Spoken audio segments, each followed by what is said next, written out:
Alright guys, this is our last day in Algonquin Park, and we're in there's tons of campgrounds, and we're in Kearney, and which is more to the east of Algonquin Park than to the west. And yeah, we went to the visitor center yesterday. They had a lot of really cool stuff at that visitor center. And I can't remember, there's two visitor centers. There's the one in the west, and there's one in the east. And the one we went to was called Algonquin Visitor Center, this one. And we also did the Bog Boardwalk, and we've done Big Pines, the Spruce Bog, Peck Lake yesterday, Hardwood Lookout, Whiskey Rapids. But then we stopped at that store and ice cream place, and I had a poutine and a chocolate shake. Carol had sweet potato fries. I lost it. I needed to have my poutine, and so we had made lunch too, which really sucked. I should have had just the milkshake and ate my sandwich, but the poutine was a little too good to resist. And we're on holiday, so we went crazy, and then from there we went to Lookout, and then Carol's cousin and his wife and a bunch of their friends are camping in another campground nearby, so we dropped in and say hello to them for a couple hours, and just they have a pretty nice trailer, and they had it all parked and all set up to go. Trailers are awesome. I'm not sure what you guys would prefer, whether it's like a Winnebago motorhome or a trailer. Trailers are good because you can, you have a nice big pickup truck. You get your trailer to the spot, you put the trailer in the spot, set it up, lock it down. If you can hook up to stuff, then you hook up to stuff. But then you just leave the trailer there, and then you go on adventures with the truck. If you have an RV, then you have to take the RV everywhere you go, unless you're pulling a vehicle, which is another difficult part of camping like that. So I'm not sure what you guys would prefer. I guess if you're definitely RVing and you just want to hang out at one spot and that's all you want to do, and then just do walks and stuff around the area, then I guess RVing would be fine. But sometimes you just need that extra vehicle to zip into town to get something.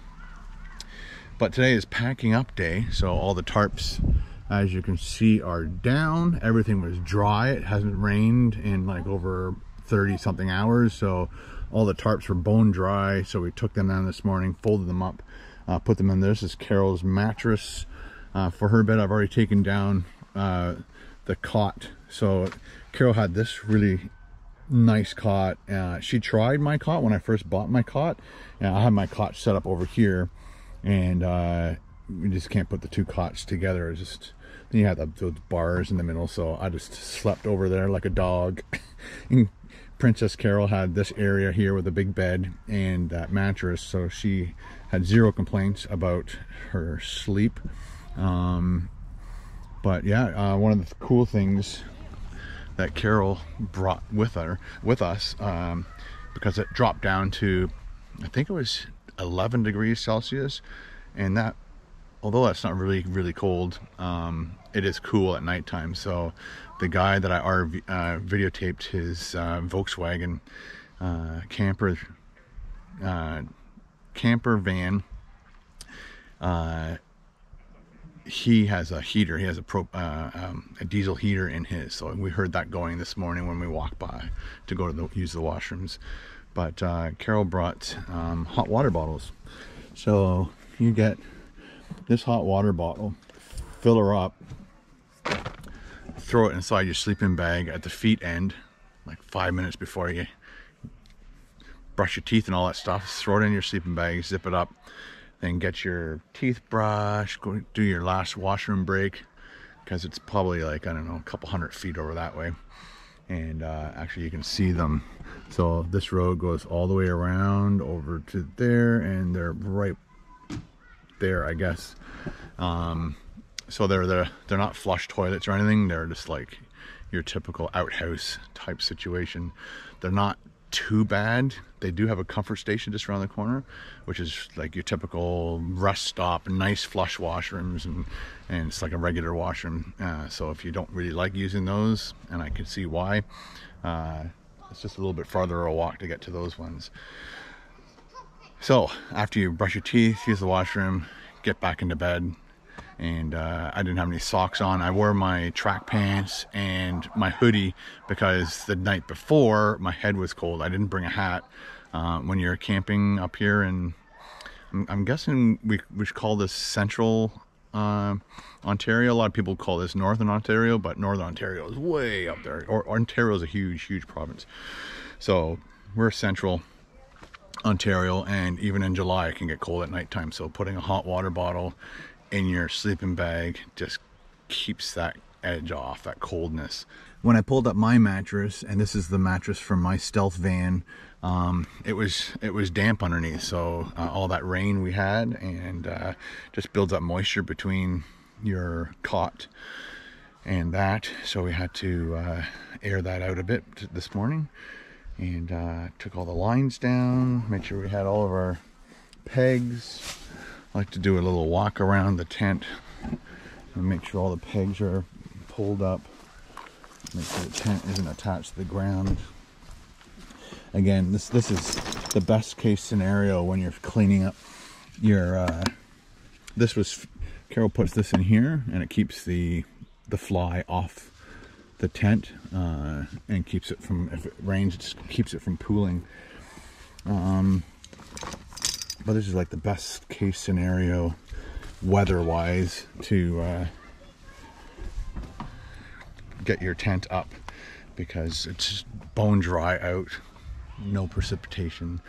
This has been dried for the last day and a half, 2 days, so we'll be able to lift it up together and just shake out any of the dirt. We have like a little dustpan and little broom, and that's what we do to clean that up. We had porridge this morning with fresh blueberries, and if you're ever camping, that's a fantastic breakfast because it fills you up, and the blueberries add the sweetness to it. So, and you don't have to add sugar and milk, just eat it straight up with blueberries. If you've never tried that, give it a shot and let me know what you think. But it is definitely an awesome breakfast to have. Another thing we were introduced to at Carol's cottage by her brother-in-law, and my brother-in-law, I guess. It's the little single serving pouches of Starbucks coffee, and I think I had the blonde coffee and another one. I can't remember what the other one was, but I did it in my big Yeti cup. So yesterday the first day I did it in that red espresso coffee thing with my coffee beans in it, and I don't know, there's something about it. I gotta again keep experimenting with how much coffee to put in, and it doesn't make a lot of coffee, so because it's supposed to be an espresso thing, so I only filled it up halfway, and I like this thing full of coffee to start my day off. So the first day I did my own ground coffee with boiled water. Didn't like it very much, so the next day we tried. I had 3 pouches left of the Starbucks, so I put 2 pouches in here thinking this is going to be definitely 2 coffees worth, but it was way too strong, and it definitely woke me up. But this morning I just did 1 pouch and it was perfect. So I know now when I do the next camping stealth thing or whatever, and I want to bring those little pouches just to save time, just 1 single pouch, that much hot boiling water, and morning, Carol. Is like this the perfect amount of coffee for me to drink. So right now, like I said, we're just packing up. That's my cot from the stealth camper. Everything, we're gonna actually empty that out because Carol thinks she heard a mouse in the trailer. She said something moved in the trailer, possibly something just shifted, but we had to literally take everything out just to make sure 100% we don't want to bring a mouse home. But yeah, we had a great stay. From here, we're going to my friend's house. Haven't seen him in a couple years, and he lives about 60 something kilometers southeast of here, and so north of Bancroft. I think he said he's a half an hour north of Bancroft, and so we're gonna leave here. It takes about an hour, but we want to go from here. We want to go to we want to do 2 more hikes, and just round off our camping holiday. And we want to load up everything and make sure everything's all good to go for the vehicle. Got to take this down. This thing comes in very handy. They're not that expensive either. Do you remember how much this thing cost? Wasn't it like, I don't know, a couple $100? Yeah, so it's not very expensive, and it kept debris from falling onto the table, and that's why we put the table half under, because we left that half open for the cooking, and then this half over here was for eating and stuff, and that way debris falling from the trees wouldn't land on our food or whatever, which happened a bunch of times. Anyway, so we're gonna finish packing up and then we're out of here. So thanks guys for hanging out with us on our little adventure, and we really appreciate you guys hanging out. We appreciate your comments, all the members, all my subscribers, all the views and the likes. You guys are all awesome, and my Patreons, of course. So thanks for your support, and we'll see you later. I tried really hard not to do any like major YouTube type videos. This was all a little relaxing. This is also kind of for Carol's and my own like home movies kind of stuff. So that's why I'm trying to get Carol in the videos as much as possible so that she remembers what she wore on that day.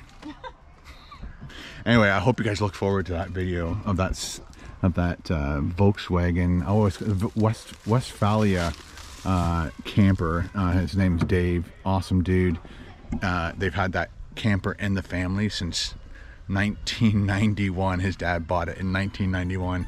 It's a 1986 Volkswagen camper van. What do you call it? Van camper?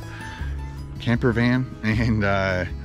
And he's kept it running all these years, which is amazing. Anyway, so I hope you go look forward to that, and we'll see you guys in the next video. Ciao.